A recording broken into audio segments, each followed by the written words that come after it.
नमस्कार दोस्तों।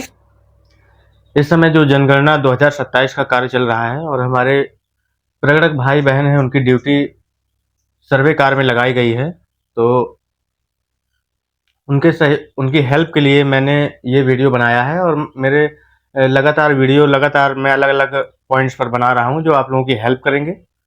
और आज मैं जो वीडियो लेकर आया हूँ इसमें मैं बताऊँगा कि संस्थागत परिवार क्या होता है और संस्थागत परिवार को हम जनगणना मकान के उपयोग के संदर्भ में कौन से नंबर पॉइंट पर रखेंगे। तो आगे वीडियो में लगातार बने रहिए। मैं हूं राजेश कुमार। मेरे यूट्यूब चैनल आर के क्रिएटर एंड इन्फो में आपका स्वागत है। दोस्तों, अगर आप लोग मेरे चैनल पर नए हैं तो कृपया मेरे चैनल को सब्सक्राइब कर दीजिए और वीडियो को लाइक कर दीजिए, और ताकि आगे भी कड़ी के वीडियो आप लोगों को पहले नंबर पर मिलते रहें। तो हम लोग आते हैं, जो बात मैं आप लोगों को बताना चाहता हूँ, संस्थागत परिवार। आप लोग यहाँ पर जनगणना मकान के उपयोग को देख पा रहे होंगे। जनगणना मकान के उपयोग का पता लगाएं, प्रश्न नंबर 7 है। इसमें हमको करना क्या है, अगर परिवार संस्थागत है तो हम कैसे मानेंगे कि परिवार संस्थागत है। और पॉइंट नंबर ये 2 है, इसको हमें सिलेक्ट करना होगा। आवास सह अन्य उपयोग, ये संस्थागत परिवार की एंट्री हमारी इस पॉइंट नंबर 2 पर आएगी। आवास सह अन्य उपयोग। तो संस्थागत परिवार किसे माना जाएगा, तो आप लोग यहाँ पर कुछ लाइनें मैंने लिखी हैं। इस पॉइंट नंबर जो 2 है, इसका उपयोग दोस्तों 2 प्रकार से हो सकता है। एक तो हम इसका उपयोग कर सकते हैं जब कोई व्यक्ति उस मकान में अपने परिवार के साथ रहता है और उसी मकान में दुकान किए हुए है, तो वो एक आवास से अन्य उपयोग उसका जो हुआ वो आवास से दुकान हुआ। अथवा कोई व्यक्ति उसमें अपने परिवार के साथ रहता है और वहीं क्लिनिक किए हुए है वहीं पर उसी भवन में, तो वह आवास से क्लिनिक हो गया। तो ऐसी स्थिति में हमको,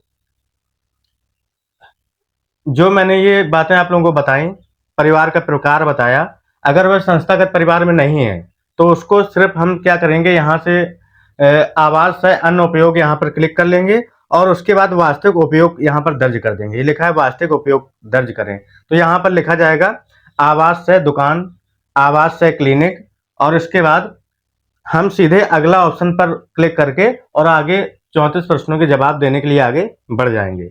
लेकिन अगर हमको समझ में आता है कि जो ये परिवार है, जो हमारा दूसरे नंबर का पॉइंट है आवास से अन्य उपयोग, इसके अंतर्गत कोई संस्थागत परिवार आता है, तो उसकी एंट्री हम लोग कैसे करेंगे, तो वो डिटेल में आप लोगों को बताना चाहता हूँ। तो अगर आपको कोई भवन ऐसा मिलता है, मैंने एक भवन यहाँ पक्का भवन आप लोगों को यहाँ दर्शा दिया है। मैं एग्जाम्पल के लिए बता देता हूँ कि ये पहले हमारे जिस एरिया में हमारा ड्यूटी लगा है, तो ये पहले नंबर का हमें भवन प्राप्त हुआ है जो हमें संस्थागत प्रतीत हो रहा है।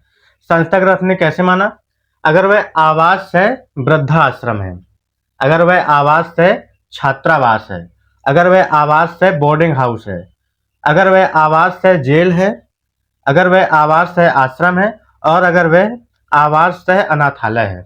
अर्थात ऐसे व्यक्तियों का समूह जो एक ही रसोई से भोजन करते हैं लेकिन आपस में संबंधित नहीं होते हैं। तो दोस्तों, इस डेफिनेशन से आप लोग समझ गए होंगे कि संस्थागत परिवार किसे माना जाएगा। अब इसमें लिखा है कि रसोई तो एक ही होगी लेकिन वो लोग आपस में संबंधित नहीं होंगे, अर्थात वो आपस में खून के संबंध से नहीं होंगे या कोई सगे रिश्ते से आपस में संबंधित नहीं होंगे। जैसे वृद्धाश्रम, वृद्धाश्रम में एक ही रसोई होती है और वहां पर जितने भी वृद्ध पर्सन होते हैं उनको वहां पर एक ही रसोई में भोजन दिया जाता है, लेकिन वो सभी वृद्ध जन जो होते हैं वो आपस में सगे या रक्त के समूह में संबंधित नहीं होते हैं। तो इस प्रकार के व्यक्तियों को असंबंधित व्यक्ति कहा जाता है। हम यहाँ छात्रावास की बात करते हैं, एक ही रसोई होती है लेकिन यहाँ पर विभिन्न प्रकार के बच्चे वहाँ रहते हैं जो कि आपस में संबंधित नहीं होते हैं। और यहाँ आवास से बोर्डिंग हाउस, बोर्डिंग हाउस से तात्पर्य जहाँ पर लोग 2 या 3 महीने या 4 महीने किराए से रहते हैं, वहीं एक ही रसोई में भोजन करते हैं। और आवास से जेल का अर्थ है कि जेल में ढेर सारे कैदी होते हैं और वो जो है वहीं पर जो रसोई होती है वहीं से भोजन करते हैं और वहीं पर निवास करते हैं। आवास से आश्रम, आवास से अनाथालय, इन शब्दों को भी आप लोग परिचित होंगे। मैं आगे बढ़ता हूँ वीडियो में।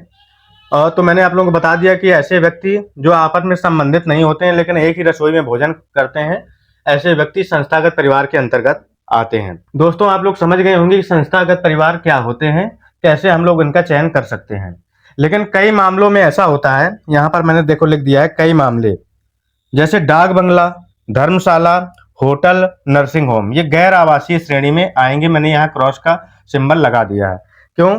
जैसे धर्मशाला है, तो धर्मशाला में लोग आते हैं, रात भर रुकते हैं और फिर चले जाते हैं। एक रात या एक दिन, थोड़ा सा मतलब अंतराल के लिए रुकते हैं, थोड़े समय के लिए, और वहां से चले जाते हैं। अर्थात वहां पर नियमित रूप से काफी समय के लिए कोई भी व्यक्ति रहता नहीं है। तो इसलिए धर्मशाला को हम जो है संस्थागत परिवार नहीं मान सकते हैं। नर्सिंग होम, इसमें कई मरीज आते हैं, कुछ दिन एडमिट होते हैं, अपना इलाज करा के चले जाते हैं। तो अर्थात ये नर्सिंग होम एक संस्था के रूप में कार्य नहीं हुई, बल्कि एक गैर आवासीय भवन के रूप में ये जो है उपयोग में लाई जा रही है। उसी प्रकार देखिए कुछ संस्थाएं हैं, जैसे विद्यालय। आप सोचेंगे विद्यालय में मिड डे मील चलता है तो उसको संस्था माना जाएगा, बल्कि ऐसा नहीं है। विद्यालय में सरकार द्वारा ये योजना चलाई जाती है, बच्चे वहां पर भोजन करते हैं एमडीएम के तहत और अपने अपने घर चले जाते हैं, फिर अगले दिन आते हैं और ये प्रक्रिया चलती रहती है। इसलिए यह संस्था जो है, इसको संस्थागत परिवार न कह के, संस्थान न कह के इसको संस्था कहा जाएगा। महाविद्यालय, अस्पताल, तो इनको आप लोग समझ गए होंगे कि इनको हम जो संस्था है उनको हम संस्थागत परिवार की श्रेणी में नहीं ला सकते हैं। कुछ मामलों में अगर आपका डाक बंगला, धर्मशाला, होटल या नर्सिंग होम में कोई परिवार सामान्य रूप से परिवारों का समूह जो है रहता हुआ पाया जाता है, तो उनको हम उससे संबंधित जोन में ले जाते हैं। आवास से जो भी उनका उपयोग होता है उसमें हम ले जाते हैं और उसका वास्तविक उपयोग दर्ज करके उसको संस्थागत मान लिया जाता है। तो उसकी प्रविष्टि संस्थागत परिवार के अंतर्गत की जाती है।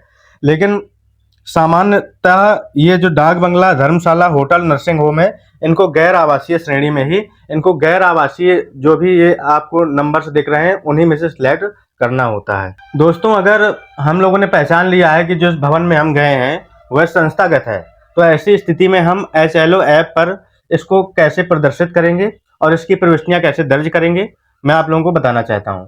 आप लोग स्क्रीन पर देखिए मैंने जो है एक स्क्रीन आपको सामने लगा दी है और इसमें जो जो बातें हैं उनको आप लोग ध्यान से देखिए।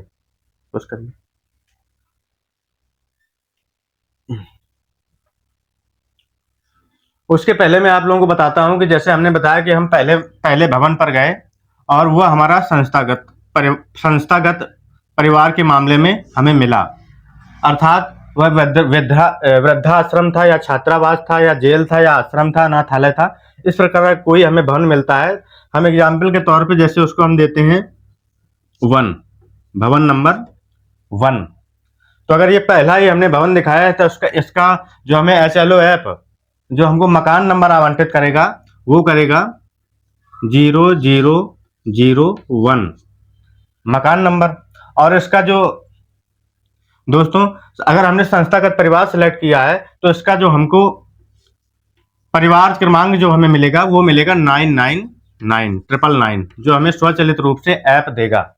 तो ये चीज आप लोग समझ गए होंगे।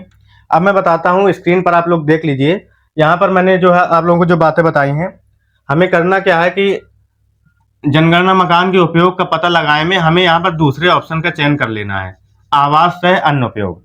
और हमें प्रदर्शित हो रहा है ये एक प्रकार का आवास सह छात्रावास है, मतलब ये छात्रावास है। तो हमको यहाँ पर ये सिलेक्ट करने के बाद यहाँ पर 2 नंबर का ऑप्शन आवास सह अन्य उपयोग में, और यहाँ पर वास्तविक उपयोग दर्ज करें, यहाँ पर हमें इसका वास्तविक उपयोग दर्ज करना होगा। तो हम यहाँ पर वास्तविक उपयोग में लिखेंगे आवास सह छात्रावास, आवास सह छात्रावास। अब दोस्तों गौर से देखिएगा, हमने यहाँ पर इसका वास्तविक उपयोग दर्ज कर दिया है। इसके बाद हमको एक ये टिक करना होगा, ये संस्थागत है, क्योंकि ये परिवार हमें संस्थागत मिला है तो हमने संस्थागत ऑप्शन को सिलेक्ट कर लिया है। और इसके बाद हम अगला ऑप्शन पर क्लिक कर देते हैं। इतना करने के बाद पूरी प्रक्रिया आप लोगों ने समझ ली है कि हमने यहाँ पर दूसरे ऑप्शन का चयन किया क्योंकि परिवार संस्थागत था, और इसका हमने वास्तविक उपयोग दिखाया। यहाँ पर वास्तविक उपयोग में लिखा जाएगा आवास से छात्रावास, या जो भी आपके संबंधित में आता हो वो उपयोग यहाँ लिखा जाएगा। और यहाँ पर संस्थागत ऑप्शन पर क्लिक करना पड़ेगा। संस्थागत ऑप्शन पर क्लिक करते अगला ऑप्शन पर जब हम आगे बढ़ जाएंगे तो दोस्तों मैं आप लोगों को बता दूं, इसके बाद जो मुख्य बात है वो प्रश्न नंबर 9, प्रश्न नंबर 10 और प्रश्न नंबर 11। इसमें हम लोगों को प्रश्न नंबर 11 तक ही अपनी प्रविष्टियां दर्ज करनी होंगी। इसके बाद की प्रविष्टियां डिसेबल कर दी जाएंगी, उनकी भरने की आवश्यकता नहीं होगी। तो संस्थागत परिवार के मामले में हमें सिर्फ 11 प्रश्न तक की प्रविष्टियां भरनी है, जिसमें से मैं मुख्य प्रविष्टियां जो स्क्रीन पर आप लोगों को दिखा रहा हूं कि इसमें परिवार क्रमांक मिलेगा। परिवार क्रमांक क्या होगा? तो परिवार क्रमांक देखिए दोस्तों, हमें जो HLO ऐप देगा वो 999 देगा परिवार क्रमांक। उसके बाद 10वें नंबर का प्रश्न इसमें जो है, इस परिवार में सामान्यतः रहने वाले व्यक्तियों की कुल संख्या। तो दोस्तों जैसे ये छात्रावास है तो 10 नंबर पर पूछेगा ये कि इस परिवार में कितने लोग रहते हैं।